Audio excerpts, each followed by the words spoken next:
24-year-old Liske Husselmann from Polokwane in Limpopo is a graduate of University of Limpopo.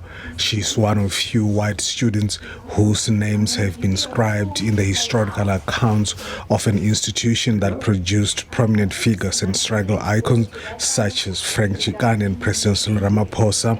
Husselmann, who studied optometry, says being the only white student during her time at the university presented a seemingly insurmountable culture shock.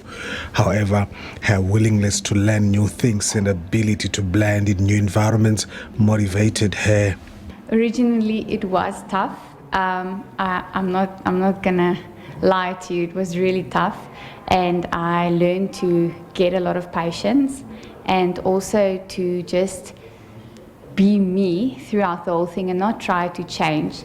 And what I've learned is, even though people differ, cultures differ, the thing is we all are human and we all have a story to tell, and if you just listen to each other's stories, we can all be together. So it was tough, but around my third year of optometry, I made a lot of friendships and built good relationships. Husselmann says over and above making a dream of becoming an optometrist a reality, her time at the university also nurtured her life skills and reshaped her mindset. I learned the different foods and how to eat them.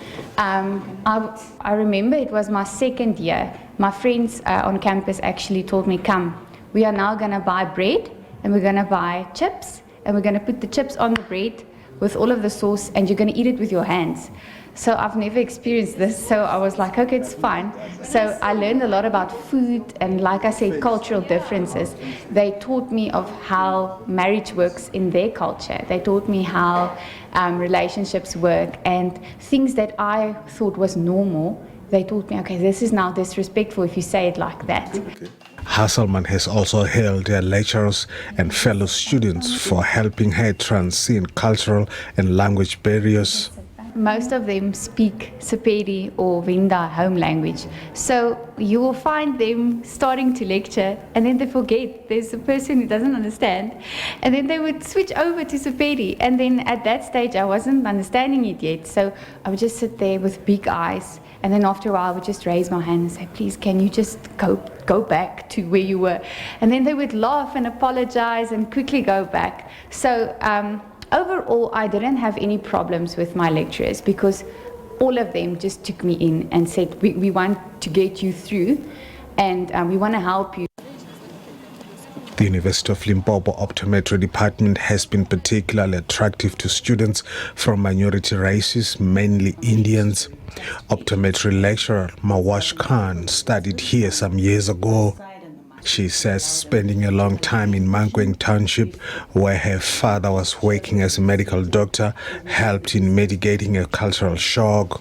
As a student, when I got directly to university, the university was not far from us because we were staying just here at Mankweng, yes. But I was schooling at a Muslim school. In those days, it was known as Taxila Secondary School. It was majority population were Muslims. And when I completed there, I got straight here. So once again, it was like home back to home type of a situation. Spending 12 years with the Muslim community in school and then coming to a tertiary education here, it was difficult for me to come into that cultural shock adaptation. But we got used to it, and I had my parents' motivation, and they always told me, these things don't really matter much. Meanwhile, the University of Limpopo says attracting non-African students to enroll in large numbers has been a challenge. It has been always a challenge to attract people from minority groups.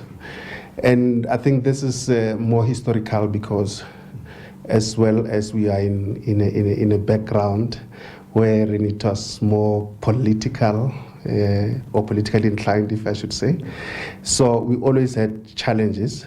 I know about 15 years back or so, we had a lot of students from the Indian background or from the Indian communities, but recently died off, and only in the past few years, 4 or 5, then at least we started attracting a few students. Now we having about 3, actually 2. One just exited. While the quality of education has grown exponentially at historically black universities, some still face challenges relating to infrastructure and resources. Rutendo Bobo, the SABC News in Mankweng.